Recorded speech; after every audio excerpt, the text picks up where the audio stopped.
So one of the highlights in my life was meeting Steve Jobs in the cafeteria at Apple. And I think it might have been one of those moments that seemed like it was part of a bigger plan, but he brought up a conversation about the lack of black engineers at Apple. And it surprised me, but it also delighted me that he cared, that the fact that he was angry and upset that he only knew of one black engineer at Apple out of all the how many number of engineers they had. But he also, the thing that I liked about that was that he saw the value of having more underrepresented engineers to bring about, better products and better design.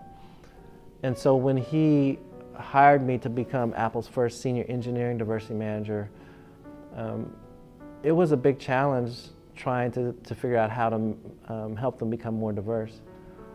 I think the biggest accomplishments in my sense of pride are the students that I was able to help get jobs at Apple, not because they weren't qualified, it was just because no one knew about the talent and the skills that they had and valued them.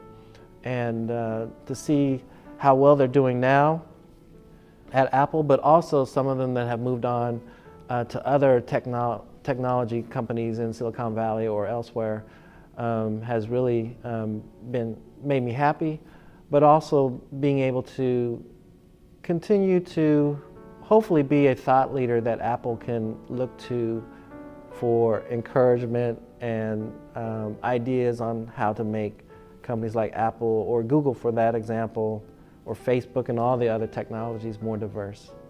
Steve Jobs closed our conversation off at Apple with telling me that if I had any ideas about how they could hire more black engineers, to send them an email at sjobs@apple.com. And so I went home and I thought about it and I prayed about it, and I wrote him this really long email. I talked to him about why I did what I did, and I even sent him a picture of my family. I told them the things I thought they were doing well. They were starting to reach out to like historically black colleges and universities, and I told them kind of the reasons why and things they had to look at, they had to consider when they did that. But also I told them what I thought they needed to do from the top down. And so I wasn't sure how he was going to react, but a week later I got a phone call from Apple, and I was told that he really liked my email and that it made him really happy, so much so that he would want to hire me to help them hire black engineers. And so they didn't quite have a position, and so the position that was created was Senior Engineering Diversity Manager. And so at the time, that was the first time that had happened at Apple. After I left Apple, I kept in touch with Steve through a series of emails. There were occasional emails.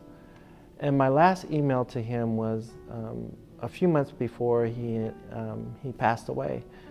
And it was because one of my students at Spelman had contacted me and said that she was having a hard time finding a position, getting past the first interview at places like Apple and Google. And so I told her, well, send me your resume, and I'd look it over, but I said also, I knew that just the person to send to. So I sent it to some other people at Apple, but I also sent it to Steve. And I let him know that I was praying for him and for him and his family. And I said also that, by the way, I think you should hire this young lady, this African-American young lady. That was one of my students, and I told him the reasons why. And she ended up getting a phone call the next week from a couple of recruiters, because I had sent it to more than one person at Apple. And the one recruiter said, by the way, we got your resume from Steve Jobs. And so she ended up getting the internship at Apple, and then she was hired as a full-time employee. And she told me recently that she wouldn't have gotten that job had not Steve Jobs intervened. And that continues to bother me because I think there's so many young ladies and African Americans that are talented that could work at these companies, but for some reason, maybe it's unconscious bias or it could be outright discrimination, that they're not getting these jobs at these high-tech companies.